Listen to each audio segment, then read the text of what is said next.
I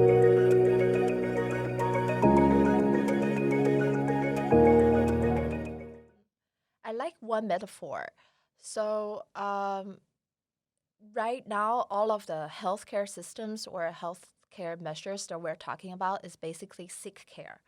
And if you think of your body as a house, then sick care means firefighters.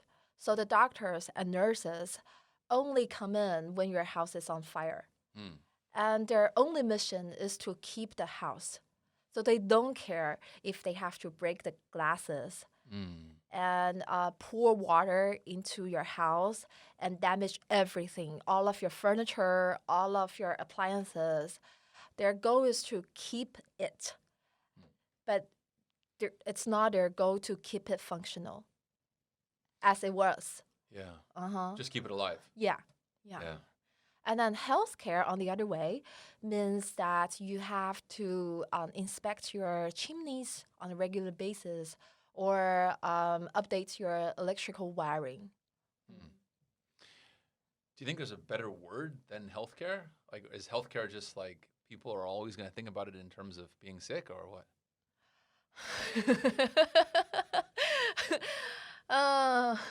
Yeah. So I think the problem with our episode is that we don't have a Chinese equivalent word for healthcare. So when we are subtitling our conversation and then translating that into Chinese, it's gonna be it's hard work. Wait, explain what you mean. Okay, so when we are translating and when we see the English word healthcare, For healthcare, what we usually use in Chinese is 医疗, which means medical care. Okay. Okay. And there's another word, it's called 保健. Okay. But 保健 is more like getting a healthy diet and regular workout. Oh. Yeah, so 保健 is actually the real healthcare. But the thing is, the definition of 保健 is different from the definition of healthcare in English. So English is the problem. Like Yes. Yes. It is. Yes. Because in the context, when you in an English article talking about healthcare, in the context you will find words like hospitals, doctors, drugs, medicine, surgeries, and if you translate that into 保健 in Chinese, it doesn't make sense. It doesn't work. Yeah. There's a few people that I listen to on some podcasts, and the way they try to describe, exercise, nutrition, these kind of things now is in terms of longevity. Oh, okay. But that makes more sense. But it's kind of weird, though. Yeah. What if I want to stay healthy, but I don't want to live that long, or if I don't want to age? I mean, longevity. Well, like they want you to think about living 100 years, right? But living really healthy. So, but what if I just want to live very healthy for 60? I know, right? Yeah. Like there's no like. I've actually been struggling with this because I'm always trying to think of how do I improve my health? Like how do I sleep better? How do I exercise better? How do I think better? What should I eat to feel better? And of course that relates to health, but then the moment you talk about health, you have to put the care at the end of it. And now it's like, it's got nothing to do with what I find important. It's interesting how Chinese, like the separation is so clear. So, okay. I want to ask, what are important to you? Well, quality of life is the most important. Oh, okay. So when you're not sleeping well, if you eat too much junk food, I mean, for me, like if I don't go surfing or climbing or get a really hard workout in at least every other day, everything goes to crap in my life. Like everything sucks. Yeah. So to me, it's like. Okay, but 保健 doesn't imply that you have. But it's closer. It's yeah. I mean, it's definitely closer than the medicine, right? I'm not sure. I think that in Chinese conversation, if you talk about 保健, people would start picturing an old man doing Tai Chi in a party. Nothing cool. Nothing like... When I first came to Taiwan, I was really into running. This was before I hurt my back. And I would run through the parks every morning at like 6 a.m., 5:30 a.m. sometimes. And the parks are just full of old people, like dancing, like some of them do ballroom dance. Some of them are doing like Tai Chi, right? Like all these different exercises. It's hilarious. I was like, what is going on? There's no young people anywhere. No. Yeah. But I do know that there are more runners now. There are more, yes. Yes. So that can be a new movement or a new trend. Yeah. But still, okay. So there are more runners, yes. and some of them are really hot. Yes. And they don't think of themselves doing 保健. Fitness. Fitness is a good word. Fitness? You want to keep fit, right? I think that's the goal. But my concern would be that if you're talking about fitness, people might not, I don't know, I mean, would you think about nutrition and sleep as part of fitness? Like mental health? Like, how are you doing mentally? Like, have you used too much Facebook? Like, this is That's mental a trick health. question. I mean, is this, like, would you think of part of that as? No, right? No. Yeah. Right. So there's not a word that perfectly describes what we want for healthcare. Yeah. They describe it in terms of, at least from my perspective, the opposite. So, like, they, at least what I've read is that they call it preventative healthcare. Which to me, that sounds like you're trying to prevent healthcare, which is like, which is also strange. Right. Yeah. That's a very unnatural connotation. It is. It's like a non-profit company. It's like, what's wrong with profit? Like, aren't you supposed to be a company and making some money? Right. Like, so to me, like, preventative medicine or preventative healthcare is all very strange. It's a weird way of saying it. It's like a negative way of saying it. Yeah. So I think the idea is that healthcare is very holistic. And right now, when people think of healthcare, they think of it as something very scientific. Ah, okay. But scientific in terms of development of medicine or which Right. parts? They think that healthcare means that you need to hire a group of scientists to work in laboratories, and then they will find out how to cure cancer or how to make new drugs. Oh, that's interesting. Well, that's what I understand healthcare. Yeah, you're probably right. That's probably why I don't like it so much. Like, because to me, science is a process. It's forming a hypothesis, collecting data, analyzing that data, and testing it against something. Possibly proving yourself wrong. Which is always the best, right? Because that's when you learn something. Yeah. So you don't need to be a professional. Or know it all. Yeah. Yeah, you just sort of observe what's going on. And I mean, my wish is that people can start applying the scientific method to getting healthy, to getting more healthy. I don't know, maybe we'll call this fitness from now on. But could we provide this same sort of scientific rigor to helping people improve their health, as opposed to, like these firefighters bashing down the windows and just keeping you alive so you can suffer for another couple of years? Well, that's probably bad, but I mean. Right. So I think if we want to achieve that, we need to start making some changes in education. Oh, okay. Yeah. So in Taiwan, PE is quite boring. Physical education? Yeah. Really? Well, maybe it's just me. Okay. Well, what would you do in PE? I think that when I look back, Yeah. Well, okay, so first of all, I'm very lazy. Okay. And I don't have a workout habit. And I don't enjoy any kind of exercise. What have you tried? I did. But I mean, what? Like, what have you done? Swimming. Okay. Dancing and yoga. Okay. Never and liked it. They were all boring, or? I cannot enjoy it. Yeah.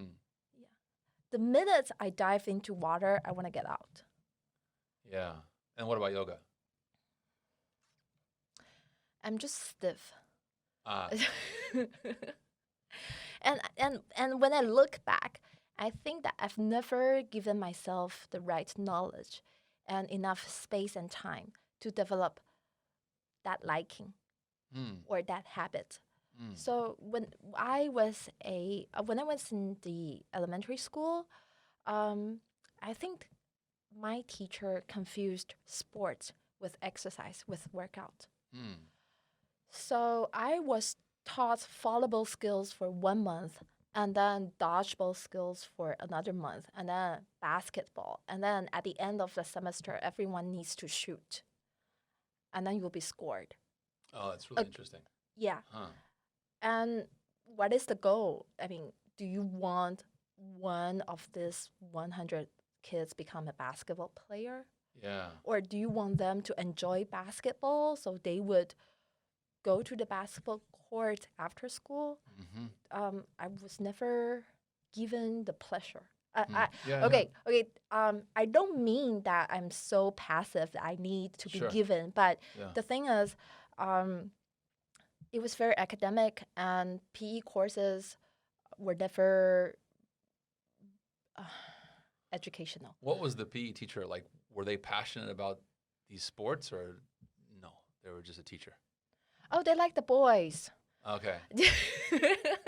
Yeah. We sucked, and then it's okay to suck. Yeah. So there were some boys in my class who were really, really good at playing basketball. So they were having fun, and then it was pretty liberal when I was a kid. So we were liberated from participating. So I think that if we start from education and start helping everyone know that workout is really important, workout is a part of what keeps you healthy for the long term, and diet too, then people will grow up knowing that, oh, it's really important to block some time from work and build up yourself. Yeah, there's definitely not a culture of exercise, or I think even going outdoors.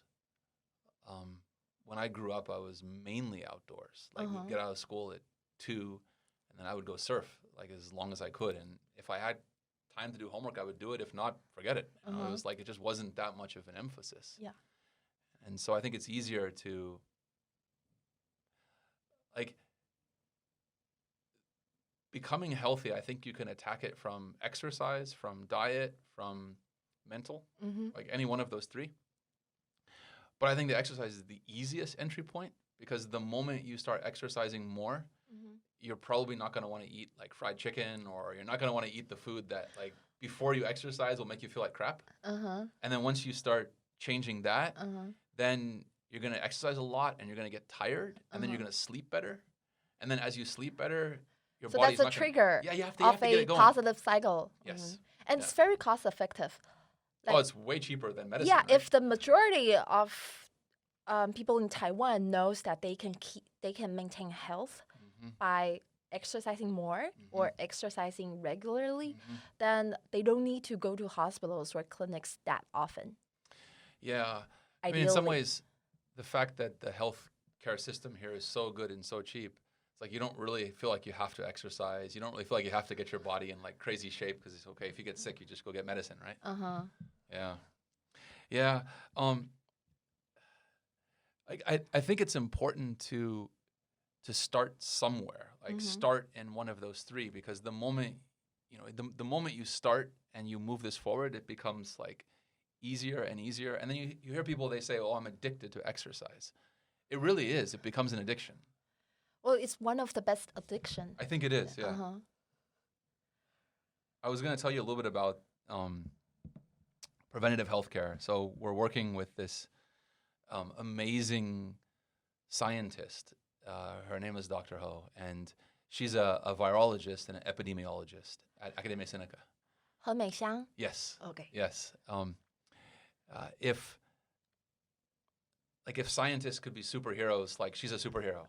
She's she's just absolutely awesome. And I was heaping praise on Taiwan's healthcare system to her one day, and she says, actually, there's a real issue. And if you got some time, I would love to show you some statistics. And so she started showing me these statistics, and it's just open data that she kind of reorganized so you could see what was going on. And she also population adjusted, so you could compare American to Taiwan. She knows I'm from America, so she was showing me like, hey, like she asked me, who do you think is healthier, like Americans or Taiwanese? And I said, of course, Taiwanese. Like the diet here is way better than America. And she showed me like chart after chart of starting at age 7, so age 7 to 12, the kids, both boys and girls, are having the biomarkers of prediabetes. So all of these chronic diseases in their blood, when they do blood work, you can see, they call them markers. These are sort of like, they're just numbers, but when they see these numbers and they're trending in a direction that's bad, then they call these things markers. So like, hey, you should track these things and see what's going on. That's all they are. It's just a fancy name for it. I didn't mean where in their blood. I mean, where are the boys and girls? I mean, who have the markers? Like Taiwan? Taiwan, yeah. Oh. Yeah, so 29.7% of kids aged 7 to 12 in this study, and it was a very big study. It was across all of Taiwan population, had these biomarkers. And so this was 2013 to 2016.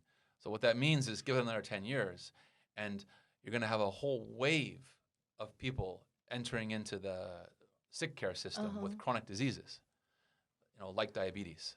These are unbelievably expensive, and then when you get them, well, there's no cure. That's why they're called chronic, of course, right?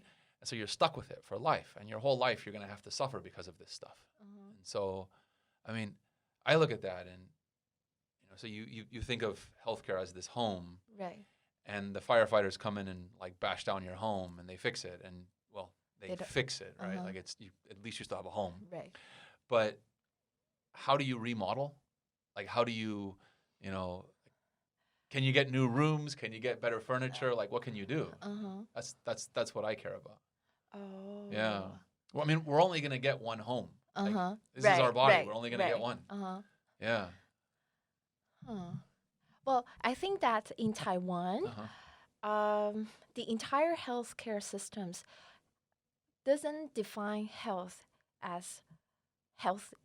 Okay, well, my grandma was living with us for 9 months before she passed away, and she had to take at least 12 kinds of medicines every day, every meal. Whoa. So that's a lot of pills, a lot of capsules. But what were they for? Just all kinds of things, huh? She was just old. Yeah. Okay, so her brain is not working. Her brain was not working the way my brain was, and her hands were shaking. Yeah. That's just a sign of aging. Yeah. And then she had respiratory problems, and also she couldn't swallow. Ooh. She relied on tube feeding. She was basically like a vegetable. Like it's just. Yeah, but she could talk. She could talk. Yeah, she could talk. She could. Was she in pain? She took a lot of painkillers. Yeah.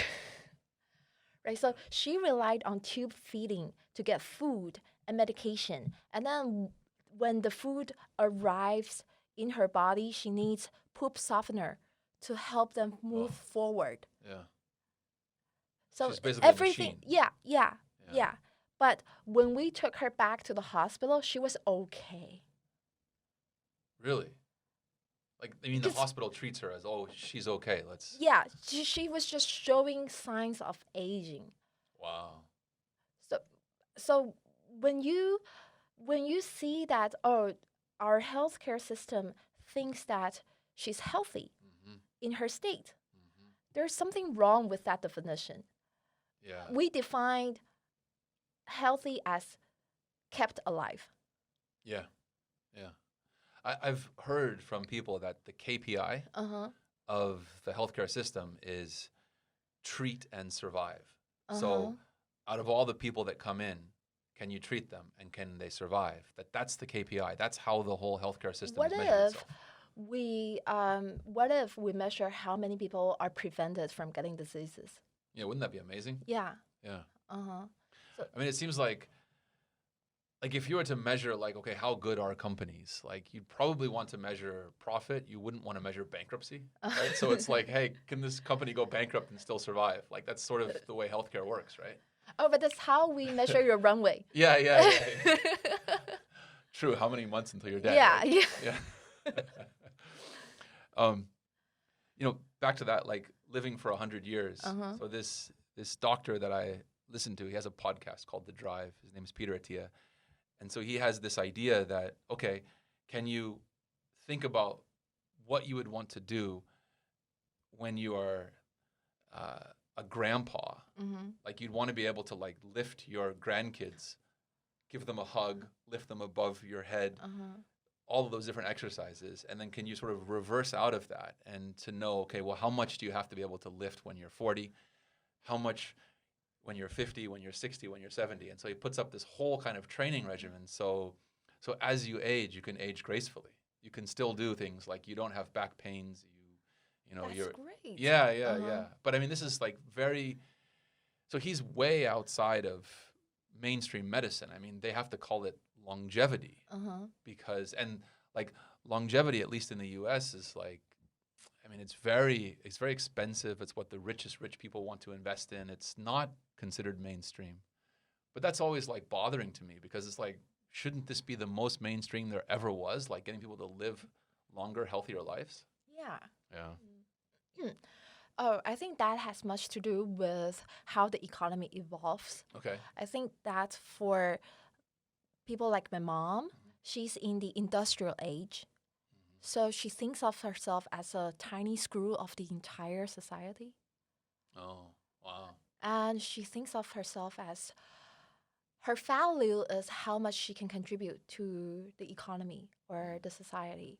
So she doesn't leave her job unless she's very sick. And then her definition for recovery is very different from mine. Yeah. So her definition for recovery is no more pain. So when she stops feeling pain, she can come back to work. That's like the sick to, okay, you're well, but you're not fit. You're not like really doing extremely well. Right. Like how do we get them there? I mean, so what do you think is actually some easy entry points for Taiwanese population? Like if you wanted to start learning about this stuff, if you wanted to start educating people, I mean, where do you start? Like you obviously didn't think exercise was such a good place to start from. So like what, like is diet good to start from or like where, or sleep maybe? That's funny because I think that diets in Taiwan are healthier. I would think so too. Yeah, but you said that It's horrible. Boys and girls having these biomarkers, I was really surprised. Yes. Because if they are having so many signs, what about boys and girls eating McDonald's in the United States all the time? And they have donuts between McDonald's. I know. I mean, some of this stuff has to do with the amount of sugar things. Like the Jinzu Naita, it's like full of sugar, right? It's crazy, right? And actually eating sugar, like if you had some solid food and you put sugar in it and you eat it, it's like there's nothing worse than like putting liquid sugar in a drink and drinking it. It's just like boom, right down there and like it's like injecting sugar. You might as well inject sugar. Yeah, it's the worst thing you can do. Okay. But where do you start? I mean, like, are there any trends that make you hopeful? Like I was thinking, okay, you could just use coronavirus. You could just use COVID and use that. So like what Dr. Ho was saying is that if you have a chronic disease and you get coronavirus, you're just like one done. It's over for sure. I mean, maybe not for sure, but it's like your odds are way worse than if you're healthy. Like if your immune system is strong. Then you're selling fear. Touche. Yeah. So I don't want to go there, right? But like, how do you sell something that people want to buy? Like, how do you make health something people want to buy? Where do you start? I mean, I don't even think Taiwanese people are afraid of COVID-19 anymore because the country's so safe here. So even if I wanted to sell fear, you couldn't sell that. Well, I think that raising awareness is really important, and I do see some grassroots movement right now. You know what? There is a 7-Eleven downstairs beneath our recording studio, and then there's a machine so you can take your blood pressure. I didn't know that. I didn't know that either. I was there just 5 minutes before. What does it cost? Nothing. Really? Yeah. I have photos. Oh, wow. Interesting. Is it okay? Of course. I was really surprised, and I know that we're going to talk about healthcare, so I took photos when I went to that 7-Eleven. So look, it's a kiosk, but it's also a seat. And then and it's pretty private. Like you could be in there. And yes, get your it's a measurement. booth. Yeah. Right. And then it's saying that taking blood pressure for free. That's what it says. Yes. Is this new? I think so. Yeah, it looks very new. But I'm a little bit skeptical about this. Okay. Because 7-Eleven is collecting information and data. Well, I mean, that would be my first question is who gets that data? Yeah.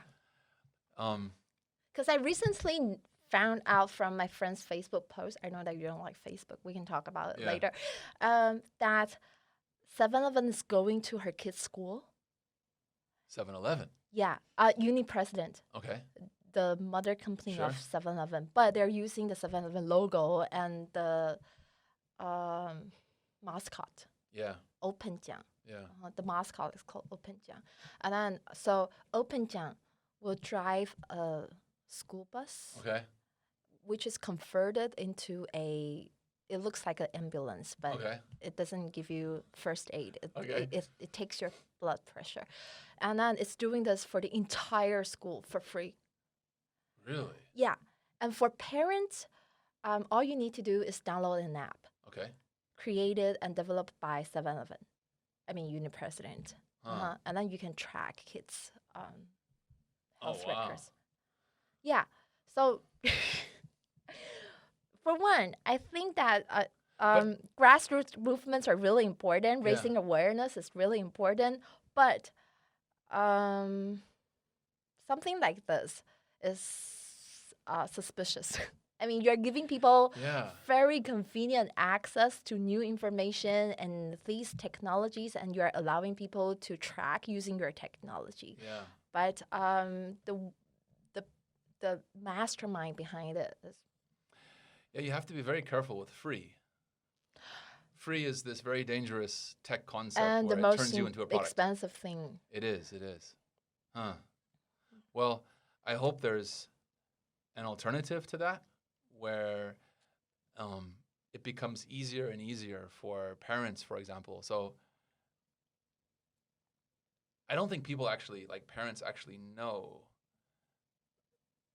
that there is this problem, that this next wave of chronic diseases is coming over the kids. And so how do we let parents know? And then how do we let parents know if their kids have the issue? And then what do you do?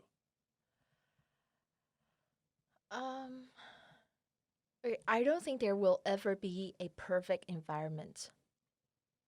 So 2 generations ago, people didn't know that people didn't know that cancer would be so common. Yeah. And then for old people now, loneliness is one thing. And then for my generation, it's chronic disease. Yeah. And then for my kids' generation, maybe it's all kinds of technology addictions, or maybe they have problems adjusting to their lives in Mars. Yeah. So you want to go there, right? I do. Sign me up. Yeah. Right. So there's never a perfect environment. There will always be challenges and always be solutions. We'll see. But I still think that we can inspire people to think about how we can handle the current challenges and problems. Yeah, and I think the first step is just to acknowledge that the system is about There's a sick problem. care, not healthcare. Right. And then how do we actually address getting people from, from being well to fit? Like if we think of health as a spectrum, and how do we address this other side of the spectrum that pushes people to improve their health, sleep better, exercise better, eat better, all of these things. Yeah. Yeah, that's something to think about.